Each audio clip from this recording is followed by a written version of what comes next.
Private hospital تھا، تو اس میں انہوں نے جگہ جگہ لکھ کے لگایا تھا ملازمین کو بخشش نہ دیں، ہم ان کو بڑی اچھی معقول تنخواہ دیتے ہیں، سیلری بڑی عمدہ ہے، تو لوگ بخشش نہ دیں۔ میں نے جو مینجمنٹ کے لوگ تھے ہاسپٹل کے، ان میں سے ایک سے میں نے کہا کہ اگر کوئی بندہ اپنی خوشی سے دینا چاہے تو آپ نے بڑا موٹا لکھ کے لگایا برائے مہربانی ان کو بخشش نہ دیں۔ اس نے بڑی قیمت، سادہ آدمی تھا پر میری بڑی اس نے مجھے بات بتائی، مجھے نفع ہوا۔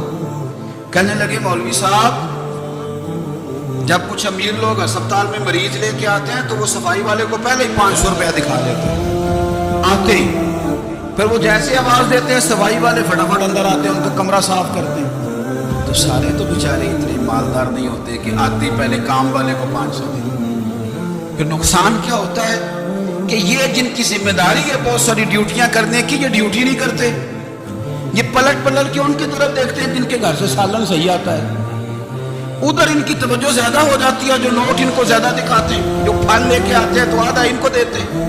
تو ہم یہ کہتے ہیں یہ کام ہی نہ کرو، یہ اپنی تنخواہ پہ کام کریں تاکہ ہر آنے والے کا درد سمجھیں، ہر ایک کو یکساں یہ سروسز فراہم کریں۔ تو ہم یہ کام کرتے ہیں، ہم ایم پی اے کے اور کسی سے ہمارا تعلق نہ بنے تو ہم جناب اس کے ڈرائیور سے تعلق بنا لیتے ہیں، ہم وہ جو آپریٹ کرنے والا ہوتا ہے ٹیلی فون اسی سے بڑا تعلق بناتے ہیں، اس کو مٹھائی کا ڈبہ جلدی پہنچا دیتے ہیں۔ تو اسی طرح سے بڑے لوگوں کی اولادوں کو بگاڑا جاتا ہے۔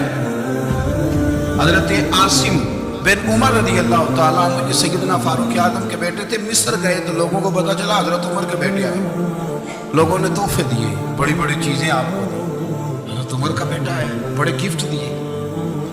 تو صاحبزادے واپس آئے تو ان کے پاس بڑے تحائف تھے، سیدنا عمر فاروق رضی اللہ تعالیٰ نے دیکھا تو فرمایا ادھر لانا تحفے، کہا بڑی لوگوں نے مجھے دیے ہیں، فرمایا تو نے کیوں بتایا تھا کہ میں امیر المومنین کا بیٹا ہوں؟ کہا حضور ان کو ویسے ہی پتہ چل گیا۔ فرمانے لگے پتر یہ تحفے تمہیں اس لیے ملے ہیں کہ تم امیر کے بیٹے ہو، یہ تحفے تمہارا حق نہیں، چونکہ تمہیں اس کرسی کی وجہ سے ملے ہیں اور یہ کرسی مسلمانوں کی ہے، لہذا یہ حق بھی مسلمانوں کا ہے، یہ لا سارے مال غنیمت میں جمع کیے جائیں۔ آپ اپنے گھر سے جب احتساب شروع کرتے ہیں، اپنے گھر سے، اور یہ یاد رکھیں یہ جو لوگ آتے ہیں آپ کے بچوں کو نوازنے کے لیے، یہ انہیں خراب کرتے ہیں، بگاڑ پیدا کرتے ہیں، یہ عجیب و غریب سی چیزوں میں مبتلا کر دیتے ہیں، بچوں کا نقصان ہوتا ہے کل کلا۔ پھر جو شاپر اچھا لے کے آئے پیر صاحب کے بچے ذرا اس سے پیار سے ملتے ہیں، نقصان ہو جاتا ہے، یہ دستے نگر ہو جاتے ہیں، یہ لوگوں کی طرف جیتے ہیں، دوسروں پہ ڈپینڈ کرنے لگتے ہیں۔ حضرت ابو موسیٰ اشعری رضی اللہ تعالیٰ عنہ نے پہلے تو ایک قلین بڑا سونا تھا، تو آپ نے حضرت عمر کے گھر بھیج دیا کہ چلو ان کے گھر میں ان کی اہلیہ بچھا لیں گی، کہیں سے تحفہ آیا۔ پھر وہ جس کمرے میں مال غنیمت اور خزانہ رکھا جاتا تھا اس کی صفائی کر رہے تھے تو ایک دینار مل گیا، وہ دینار بچے سارے جا رہے تھے، تو ان میں سے حضرت عمر کے ایک بیٹے کو چھوٹے کو بلایا، بلا کے کہا پتر یہ دینار دے۔ حضرت عمر نے دیکھا کہ بیٹے کے ہاتھ میں دینار بھی ہے اور گھر میں قالین بھی ہے، ایک موقع میں وہ قالین کیا، ایک موقع پر بچے کو ایک دینار دیا، تو حضرت عمر اپنی اہلیہ سے پوچھنے لگے یہ کہاں سے آیا قالین؟ کہا جناب ابو موسیٰ اشعری رضی اللہ تعالیٰ عنہ نے بھیجا۔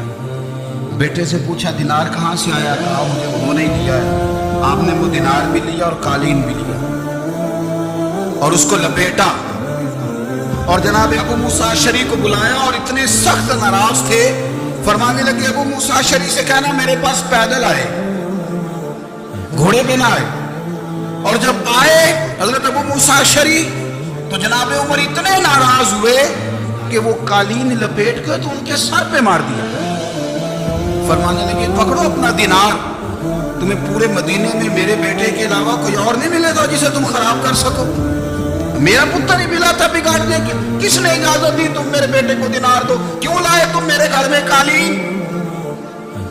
حضرت عمر فاروق رضی اللہ تعالیٰ عنہ فرمانے لگے میں زمین پہ سونے کا عادی ہوں، زمین چٹیل بھی ہو تو رب کا بندہ بن کے سوتا ہوں تو اللہ مجھے آرام اور سکون کی نیند عطا فرما دیتا ہے، مجھے تمہارے مخملوں کی اور قالینوں کی ضرورت نہیں ہے۔ احتساب یہاں سے شروع ہوتا ہے، یہاں سے ہم نا اپنے گھر میں بیٹھ کے مایوس باتیں کرتے ہیں، فلانے کے بچے کہاں پہنچ گئے، فلانے کے بعد بڑا پیسہ آ گیا، میں ایک اچھے مکان میں رہوں، میں یہ کروں، دیکھو مجھے نہیں چھوڑی۔ یہ تو آپ مایوسی والی باتیں کر رہے ہیں، تو آپ کمزور باتیں کر رہے ہیں۔ یہ تو اس طرح کی باتیں تو ہارے ہوئے لوگ کرتے ہیں۔ اس طرح کا لب و لہجہ تو لوگوں کا ہوتا ہے جو احساس کمتری کا شکار ہوتا ہے۔ یہ آپ نے کس طرح کا لب و لہجہ، اور اپنے بچوں کو آپ بھکاری بنا رہے ہیں تاکہ دوسروں کو دیکھیں تو مایوس ہو جائیں۔ اٹھ باندھ کمر کیوں ڈرتا ہے، پھر دیکھو خدا کیا کرتا ہے۔ آپ کا جو احساس ہے وہ اتنا خوبصورت ہو، آپ کے لہجے کے اندر اس قدر ٹھہراؤ ہو، آپ کو اطمینان آ چکا ہو، اور آپ کے بچے کبھی بھی کمپیریزن نہ کریں اپنا کسی کے ساتھ، کبھی بھی انہیں کرنے نہ دیں۔ آپ کبھی وہ کبھی یہ بات نہ کریں کہ فلانے زیادہ اچھا کھاتے پیتے ہیں تو ہم کدھر، کرنے نہ دیں۔ انہیں بتائیں کہ بیٹا اپنی مٹی پہ چلنے کا سلیقہ سیکھو، سنگ مرمر پہ چلو گے تو پھسل جاؤ گے۔ ان کو بتائیں کہ جو تمہارے پاس ہے یہ خدا کا عطیہ ہے، اسی پر تم نے قناعت کرنی کبھی بھی۔ حضرت زید بن حارثہ سے نبی پاک صلی اللہ علیہ وسلم کو بڑا پیار تھا، پھر ان کے بیٹے حضور کے غلام زادے حضرت اسامہ بن زید کے ساتھ بھی حضور بڑا پیار کرتے ہیں۔ لیکن یہ تو مسلمہ حقیقت ہے نا کہ عظمت اور شان تو سیدنا فاروق اعظم کی زیادہ ہے۔ امت کا اتفاق ہے کہ نبیوں کے بعد سب سے بڑا درجہ جناب صدیق اکبر کا، اور پھر اللہ نے مقام عطا کیا حضرت فاروق اعظم۔ یہ بڑے لوگ تھے۔ ایک دفعہ مال تقسیم ہو رہا تھا تو حضرت عمر رضی اللہ تعالیٰ عنہ نے نا حضرت اسامہ بن زید کو 4000 دینار دیے، اور اپنے بیٹے عبداللہ ابن عمر کو 3000 دینار دیے۔ تو حضرت عبداللہ ابن عمر گھر جا کے کہنے لگے ابا جی اسامہ میں وہ کون سی خوبی ہے جو میرے اندر نہیں، اور اسامہ کے باپ میں وہ کون سی خوبی ہے جو آپ کے اندر نہیں۔ تو حضرت عمر کی عاجزی دیکھیے، حالانکہ بالاتفاق دنیا جانتی ہے کہ جناب عمر فاروق رضی اللہ تعالیٰ عنہ افضل ہیں، پھر بھی پتہ اپنے بیٹے سے کیا کہتے ہیں، فرماتے ہیں او سن یار وہ خدمت گزار ہیں نبی پاک کے، وہ بھی حضور کے گھر میں ڈیوٹی کرتے، نوکری کرتے، اور ان کے بیٹے بھی حضور کی نوکری کرتے، یہ خدمت گزار ہیں۔ فرمانے لگے اگر تو نے پوچھ لیا تو سن، پھر میری تو رائے یہ ہے کہ تیرے سے زیادہ اسامہ بن زید حضور کی نظر میں پیارے ہیں، اور اسامہ کا باپ تیرے باپ سے زیادہ نبی پاک کا پیارا ہے۔ کوئی کمپیریزن کرنے نہیں دیا، بچوں کو کسی ایسی جگہ کھڑے ہونے نہیں دیا۔ فرمایا یہ وجہ ہے، یہ انداز ہے کہ تو زیادہ پیارا ہے۔ حضرت عمر فاروق رضی اللہ تعالیٰ عنہ پسند نہیں کرتے تھے، ذرا برابر بھی پسند نہیں کرتے تھے کہ کوئی شخص اور مال آتا تو اپنے رشتہ داروں کو نوازنے سے بچتے۔ مال غنیمت آتا ہے نا، ہمارے ہاں تو اللہ خیر کرے جب کو بندہ کونسلر بنتا ہے، چیئرمین بنتا ہے، تو ٹھیکہ کس کو دیتا ہے؟ کوئی چلو بھتیجا مل جائے، کوئی بھانجا مل جائے، کوئی چھوٹا بھائی، اسے بھی کام مل جاتا ہے ساتھ۔ نوازنے پہ لوگ آتے ہیں تو تلاش کرتے ہیں کہ کہاں کہاں کو میرا ہے، وہ ٹینڈر ہی ان کے نام کے پاس ہوتے ہیں جن کی طرف ذرا نظر کرم زیادہ ہوتی ہے۔ حضرت عمر فاروق مال تقسیم کر رہے تھے تو بیٹی آگے کہنے لگی ابا جی رشتہ داروں کا بھی حق ہوتا ہے، آپ سب کو دیتے ہیں، آپ کے اپنے آپ کے قریب ہی نہیں آتے۔ تو حضرت عمر فاروق نے کیا لفظ کہے، کیا حقیقت ہے، کیا حسن ہے۔ فرمانے لگے پتر یہ مال تیرے باپ کا نہیں مسلمانوں کا ہے، جب تیرے باپ کا ذاتی مال ہوگا تو اپنے رشتہ داروں کو دے گا، یہ مسلمانوں کا مال ہے، یہ اسی حساب سے تقسیم ہوگا جو عدل کا حساب ہے، جو ترازو ٹھیک ہے۔ فرمایا تو مجھے یہ مشورہ نہ دے، یہ مسلمانوں کا مال۔ یہاں سے نظام احتساب شروع ہوتا ہے، یہاں سے انسان آگے بڑھتا ہے، اور پھر کوئی تکلف نہیں کسی پر حضرت عمر کا، کوئی چھوٹا ہے یا بڑا ہے۔ حضرت ابو سفیان رضی اللہ تعالیٰ عنہ سردار رہ چکے ہیں مکے کے، بڑے آدمی، لیکن نظام احتساب میں کوئی چھوٹا بڑا نہیں ہوتا۔ حضرت عمر فاروق مکہ مکرمہ گئے تو لوگوں نے کہا حضور جناب ابو سفیان نے نا گلی میں پتھر رکھے اور بہت سارے لوگوں کو رستوں میں تکلیف ہو رہی ہے، تو حضرت ابو سفیان رضی اللہ تعالیٰ عنہ سے بھی لوگ کہہ دیتے تو وہ بھی اٹھا دیتے، لیکن لوگوں نے چونکہ وہ سردار تھے، بڑے تھے، تو لوگوں نے ان سے کہا نہیں۔ حضرت عمر جب آئے تو کہا تو جناب عمر نے پرواہ نہیں کی، خود آئے جناب ابو سفیان سے کہا یہ پتھر آپ نے رکھے؟ کہا حضور ہاں۔ فرمایا یہ بھی اٹھائیے، یہ بھی اٹھائیے، یہ بھی اٹھائیے۔ جب وہ اٹھا رہے تھے تو حضرت عمر کہہ رہے تھے شکر نہیں اللہ کا کہ عمر کہہ رہے ہیں اور ابو سفیان مانتے جا رہے ہیں. شکر نہیں، یہ نظام احتساب ہے کہ بڑا ہو یا چھوٹا ہو اس کو یہ حق حاصل نہیں ہے کہ مسلمانوں کو وہ کسی تکلیف میں کسی بھی صورت میں مبتلا کرے، کہیں بھی کسی جگہ بھی اس کو یہ والی اجازت نہیں. حضرت سیدنا عمر فاروق رضی اللہ تعالیٰ عنہ. پھر ایک اور بات تھی، میں کئی دفعہ یہ بات کہتا ہوں اور مجھے ذاتی طور پر اس کا بڑا تجربہ ہے. کچھ لوگ نا خوشامد پسند ہو جاتے ہیں، بڑی عمدہ تعریف کرتے ہیں، وہ پول باندھتے ہیں، آپ کے پاس آئیں گے تو کہیں گے جناب آپ سے زیادہ اچھا بندہ ہی کوئی، تو وہ نا آپ سے کام نکلواتے ہیں. پھر وہ کسی دوسرے کے پاس جاتے ہیں تو اسی طرح کا رویہ وہ دوسروں کے ساتھ کرتے ہیں. یہ عام لوگوں میں بھی مرض ہوتا ہے، عام لوگوں میں. اور بادشاہ وہ بندہ اگر پھر تو اس کا دل کرتا ہے میں اگر بادشاہ سلامت ہوں تو 2-4 بندے دیہڑی پہ رکھوں پر میری تعریف ضرور کریں. پابندی ہوتی ہے، لوگ یہ کام بڑے شوق سے کرتے ہیں. اور شیخ سعدی فرمایا کرتے تھے لکڑی کو گھین کھا جاتی ہے اور بڑے لوگوں کو خوشامد کھا جاتی ہے خوشامد. حضرت عمر فاروق رضی اللہ تعالیٰ عنہ اس معاملے میں بڑے مضبوط تھے. ویسے مجھے اور آپ کو اچھا کون لگتا ہے؟ ہماری غلطیاں بتانے والا. ہمارے ایسا فرمایا کرتے تھے اپنے دشمنوں کی باتوں پر بھی غور رکھو، تمہارے دشمن تمہیں نکھار دیتے ہیں. تمہارے اندر جو کوتاہیاں ہوتی ہیں وہ تمہیں پتہ چل جاتی ہے کہ یہاں میری اصلاح ہو رہی. ان پر غور کرو وہ کیا کہتے ہیں. حضرت عمر فاروق کی تعریف کی ایک بندے نے، کمال تعریف کی. اس کا خیال تھا کہ رزلٹ بڑا شاندار آئے گا. بادشاہ کی تعریف ہوتی تھی تو پھر تھیلی جاتی تھی اشرفیوں کی، کمال رزلٹ آئے گا. تو حضرت عمر جب وہ پوری کر چکا نا بات تو فرمانے لگے تو خود بھی ہلاک ہوا اور مجھے بھی ہلاک ہی کر دیا، خود بھی تباہ ہوا ہے مجھے بھی تباہ کر دیا. کس طرح کی باتیں کر. ایک بندہ اور آیا اور اس نے آ کے کہا کہ پوری امت میں سب سے افضل ہے فاروق اعظم آپ ہی ہیں. تو حضرت عمر فاروق فرمانے لگے تجھے تیری ماں روئے، ابو بکر تجھ سے بھی افضل تھے، تیرے باپ سے بھی افضل تھے، اور صدیق اکبر مجھ سے بھی افضل ہے اور میرے باپ سے بھی افضل ہے. یہ تو کس طرح کی بات کر رہا ہے؟ یہاں ہر شے ہضم نہیں ہو جاتی، فوری طور پہ لوگ ڈکار بھی پورا نہیں لیتے. قرآن مجید نے کہا فَلَا تُزَكُّوا أَنفُسَكُمْ وَأَعْلَمُوا بِمَنِ اتَّقَىٰ. اپنے منہ سے نہ کہو میں پاک صاف ہوں، اللہ زیادہ بہتر جانتا ہے کہ تم میں سے پرہیزگار کون ہے. اپنے منہ سے تعریفیں کرتے کراتے ہو، یہ مزاج چھوڑ دیں. حضرت عمر رضی اللہ تعالیٰ عنہ پسند نہیں کرتے. ایک آدمی نہ چلتا تھا وہاں تو بڑا متکبرانہ چال کے ساتھ چلتا. حضرت عمر نے دیکھا، یہاں تک احتساب فرماتے، زمین پہ زور زور سے پیر پٹکتا، چال بڑی اس کی متکبرانہ، لوگ بڑے پریشان ہوتے. حضرت عمر نے ایک دن سمجھایا، باز نہیں آیا. اگلے دن پہ درہ نکالنی، لگائے 4 درے. فرمایا آج کے بعد نہ چلنا اس طرح مدینے میں پیر پٹک پٹک کے. اس وقت تو اسے غصہ لگا، لیکن کچھ دیر کے بعد نا جب غصہ اترا تو حضرت عمر کے پاس آیا، کہنے لگا حضور اللہ آپ کا بھلا کرے، آپ نے درے نہیں مارے، آپ نے تو شیطان بھگا دیا جو میرے ساتھ چمٹا ہوا تھا. چمٹا ہوا شیطان آپ نے مجھ سے بھگا دیا ہے.